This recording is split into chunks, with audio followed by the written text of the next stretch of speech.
Good morning, Fort McMurray, Wood Buffalo, and the rest of the world. You tuned in to the Mac City Morning Show. I am your host, Elliot Pierre, and we're going to start today's episode off the same way we start every episode off, with a moment of gratitude. I know you could be doing a million other things with your time, and the fact that you spend it with us truly does mean the world to me, so thank you. On that note, Tanner, hit him with the intro.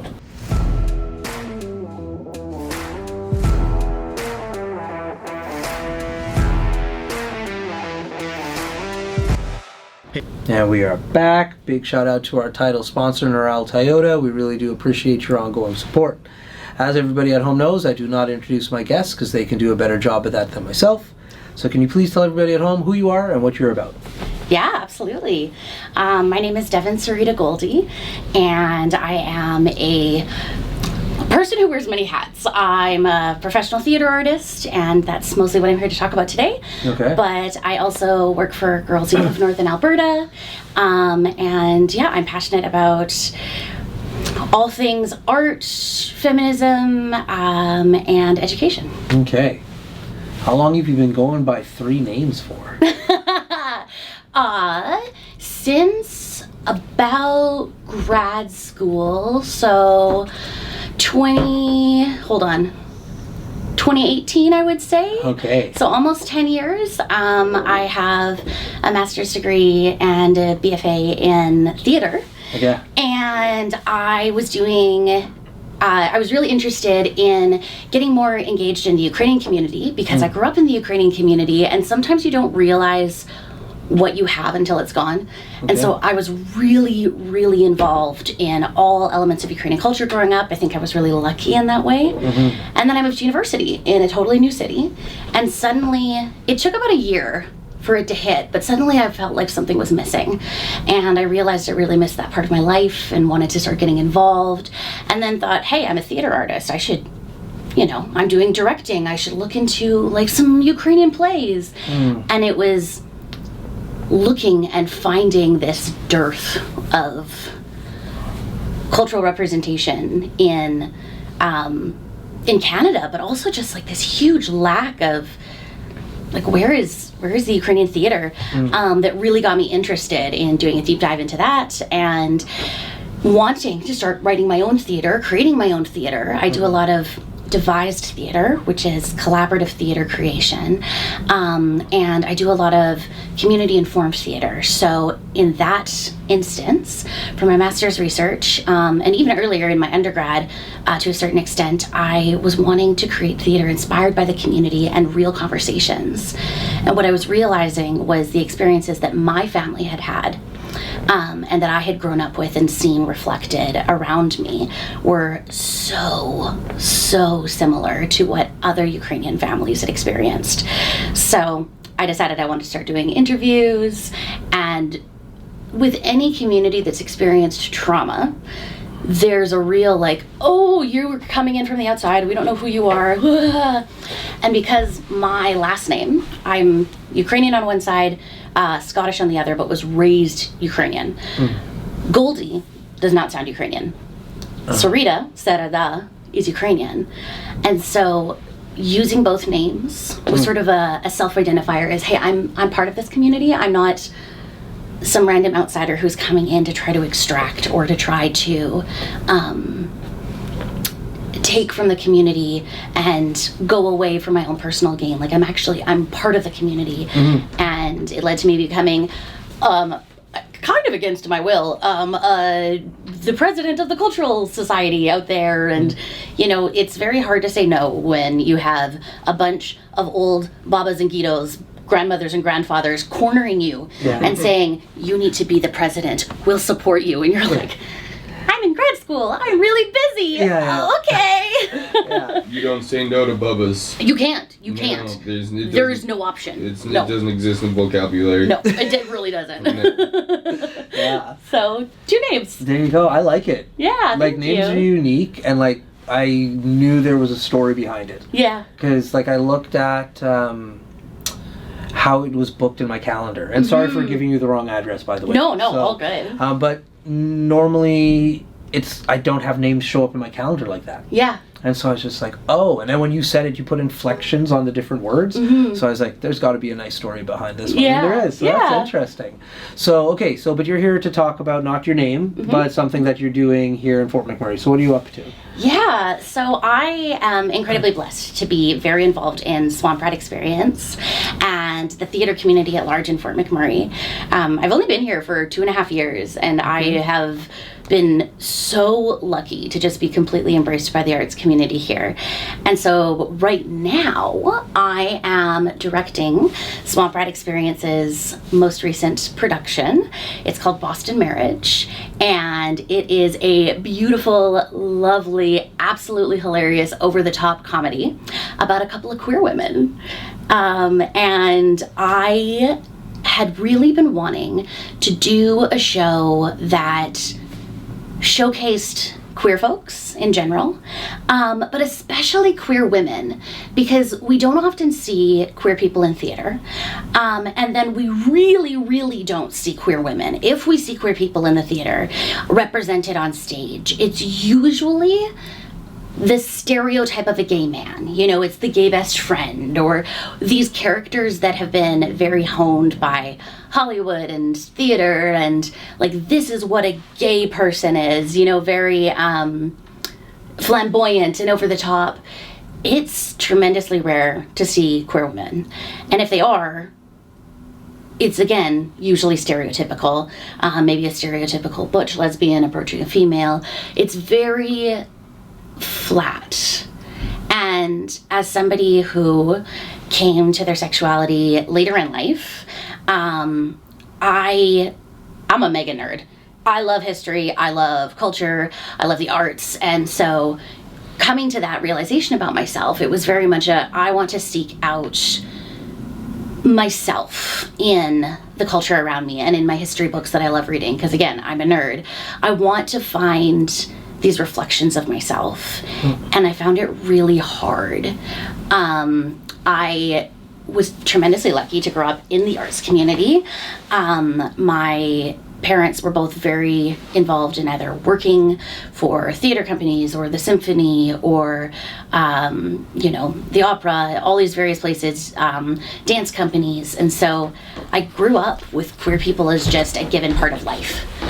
You know, you can't really be in the arts and not know queer people. And some stereotypes are true. Some stereotypes are 100% true. And it's interesting too, because I talk to a lot of people who grew up in Alberta, and I grew up in Alberta. And most people will have a memory of the first time they met a gay person. And I don't have that. I don't remember. I just always knew. But usually my experience with queer people was they're gay or they're a lesbian. And I didn't understand that you could be both, because that terminology just didn't exist in the circles that I was in. And I figured, okay, well, I'm attracted to men. Straight. Yeah. And then, looking back, realized, oh no, I've always been far more attracted to women than to men. But obviously. Right? Yeah, just saying, oh man. Women are unbelievably Great phenomenal. talk from you. But it's so funny. I didn't know, And then I look back and I'm like, yeah. The other girls were not looking at their friends the way that I was. Yeah. But you don't know that, and so I was going, well, where am I in these stories? Where are the queer women? And so it was really kind of an adventure to me of how can I find myself reflected back, and then also with the rise of anti-LGBTQ sentiment right now, especially in Alberta, and just the state of the world. It was feeling more and more meaningful and significant to say, hey, like we should show some representation. But I wasn't wanting to do it in a let's talk about something really depressing, or let's do a show that's all about the heaviness of this situation. Let's approach it from, let's bring some levity. Let's showcase queer joy. Let's find a play that celebrates queer women that's really funny, and just is an opportunity to remind people that there is joy and wonder in being queer, and there is, queer people bring a hell of a lot to society, and, hopefully remind the straight folks out there that, hey, you should love your local lesbians. There's a lot of freaking incredible queer women in this city who I just find so inspirational, and this show has really become my love letter to the queer women of Fort McMurray. They are an enormous backbone of our community. They do so much. They're in all different professions. They are phenomenal, deeply passionate, creative, educated women who make Fort McMurray the place that it is. And so we made a play to celebrate them. Very cool. And when is this taking place? It's taking place April 23rd to 25th. Okay. So it's this upcoming weekend. So yeah. it will likely be over by the time that this comes out, which is absolutely fine. But it has to be. Yeah. But it's worth highlighting. Oh, definitely.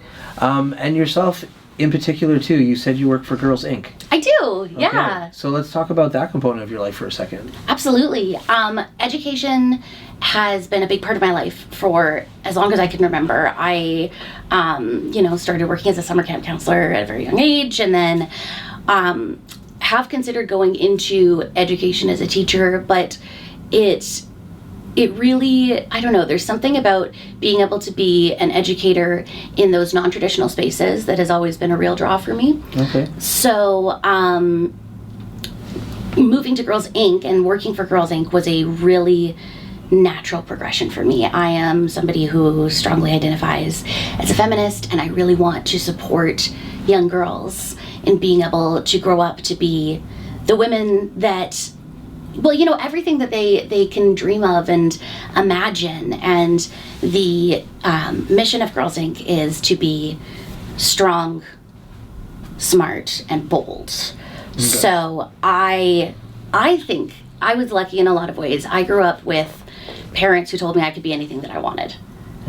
And I was so lucky in that sense. My parents never held us back in any way. But then you get into the real world and you realize there's still a lot of limitations as women. There's still a lot of things that we face that do hinder our ability to meet our dreams. So being able to work for an organization that is trying to provide that same level of empowerment, but also providing girls with tools to counter the challenges that they will inevitably face in society is really impactful for me. And then I also, my other hat, still with Swamp Rat, is that I teach the theater club program. Okay. And so I work with kids and teens in that capacity. And pouring love and support into kids and teens' lives is a really, really important part of Peter Pepper picked a pipe. Exactly. It's a really important part of my life. The teen program especially just is my passion project. It's the thing I feel like I'm meant to do in this world. Being a teen is hard. Being a preteen, being a teen, it sucks. Your body's going through all of the hormonal changes. You feel uncomfortable. You've got all these things going on. Then you add the layers of, inevitably, every family has challenges, no matter what the circumstances. Every family has ups and downs, and then you add the school system and the increasingly challenging socio-political situation, and it can be really hard to be a teen. And I remember being that age and not feeling like I had a lot of safe spaces, not feeling like I had a lot of support. So being able to create safe spaces for kids to just authentically be themselves is so incredibly important to me. And being my authentic self, I think one of the things that I appreciate about, I have all of the respect in the world for teachers, and I am good friends with a lot of teachers. But right now, with the new laws that have been put in place, you really can't talk about queer things in schools, there's been a real limitation on that. So I feel very lucky in the theater club space to be able to be my authentic self and be open about the fact that I am a queer person and I'm a queer adult in their life, and that I am a safe person that they can talk to about those things. And that I don't have to be aware of, oh, I can't say this, I can't say that. I can just authentically be myself. And I genuinely believe that showing up as your authentic self and being a little bit unhinged in the best way is the greatest example kids can see. We always do an ensemble agreement when we start a new class. And I talk about how in this space I will never push them to do something they don't want to do. However, I do encourage them to step out of their comfort zone and to take risks and to try new things. But I also know that's hard, and I know that that's scary. So I promise them that nothing they do in our class will ever be cringier than the things that I do. And they're like, oh yeah, we've been in this class for a while. Yeah, no, yeah, Devon, she's crazy. But I think that's so important to be able to like let your hair down and be silly and be goofy and let out your inner child. And kids connect to that. Teens connect to that. So that's that, and the programming at Girls Inc. It's a really important part of my life. It's because their inner child is their outer child still. Still, yeah. Right? Yeah. And we shove that down, but like it's such an important part of us to be able to just let ourselves be silly and play. That's one of the things I love about theater, is it gives us the freedom to play in a way that we don't get to do enough in our adult lives. There we go. Some of us don't. Yeah. So, yeah, I was just gonna say. But anyways, Tanner tapped his phone. That means he's got his questions ready for his segment called the Mac City Minute, brought to you by Carrie and Patchouli Rose. Okay. Tanner, hit her with the Mac City Minute. Okay, question number 1. What is one play you wish you could see live on Broadway?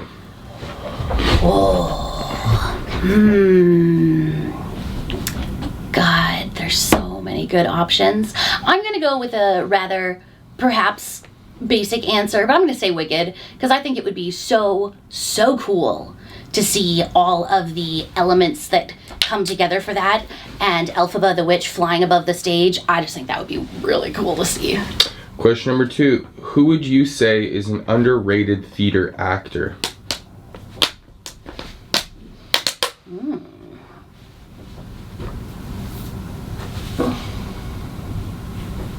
You know who's an underrated theater actor in this city? Janessa Coles. Janessa Coles, in Boston Marriage, phenomenally talented human being. The way that this woman has every single line of our incredibly wordy play memorized and has for weeks and can bring any character to the stage, deeply underrated. And any play that Janessa is in, you should go see. Question number 3. If you could describe yourself as any character from any play, who would you choose? Okay, this is kind of, again, maybe a bit of a stereotypical answer, but I've always really resonated with Belle from Beauty and the Beast. She's super nerdy. She loves her books. I'm super nerdy. I love my books. I love being around, people and telling stories. I think that's a good one. Question number 4. What is your favorite Ukrainian dish? Oof. Okay, this is an easy one. Oh. Nalesniki? Yeah. Do you know what it is? My family's Ukrainian. We have it. Yeah. And this... It's also my favorite. It's the best ever. It's just dough and cream and cheese. Yes. And it's the best. It's the best ever. There's a right Hands answer. down, yeah. It is heaven. Yeah. And like every holiday, I make so much of it, and you just have it for like that whole holiday period. It just... I could eat an entire tray by myself. Easily. Yeah. Easily. And your final question. If you had the ability to teleport for one day, what would that day look like? Oh. I would love to teleport to different places that are important to me. So I would definitely teleport to Ukraine and spend some time there, because I've loved all of my time in Ukraine, and it is truly the most beautiful, magical place in the world. Hands down, everybody needs to go there. I've been there during the war. You can do it. It is fun. I'd want to. You should. I 100%. Ooh. And then I would also definitely teleport to go see a bunch of shows. because there are so many. It's so hard when you see, amazing theater artists that and they're putting on a show in Toronto or Calgary, and you're like, I wish I could see that, but I don't have the time or money to just go magically to a show. I feel your struggle. Right? Those have been your 5 questions. Thank you. There we go. And Tanner now taps his watch. That means we were out of time. All right. So before I cut you loose, though, everybody gets a shameless shout out or plug. So you have the mic, the camera, the lights. Have fun. I've been Devon Sarita Goldie. Great things coming up at Swamp Rat that you should check out. We have our Pride Cabaret coming up in June. It's open to anyone and everyone, beginners welcome, and registration is open now on our website. And we also have our summer camps coming up for kids and teens. So if your kids and or teens want to come hang out and have a great time with me and make theater this summer, they should register because it's going to be a lot of fun. There we go. Awesome. Well, for McMurray, Wood Buffalo, the rest of the world, that's been another episode of the Mac City Morning Show. From the bottom of my heart, thank you very much for tuning in. Big shout out to our title sponsor, Noral Toyota, as well as Carrie from Patchouli Rose and the beautiful people at Coldwell Banker. Hope everybody at home is having a great day, and we'll see you tomorrow. Peace. Hi everyone, it's Carrie with Patchouli Rose here at Thickwood Barbershop. If you're wondering what to get your loved one this season for Valentine's Day, I make an all-natural anti-aging skin serum called Good Skin. It's good for men and women, and it's available for purchase here at the barbershop, downtown at the corridor shops and events, and on my website. Thank you for your support.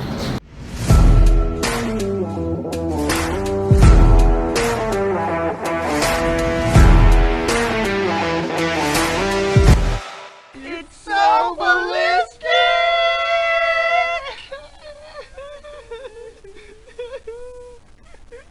Talk about quenching your ugly thirst.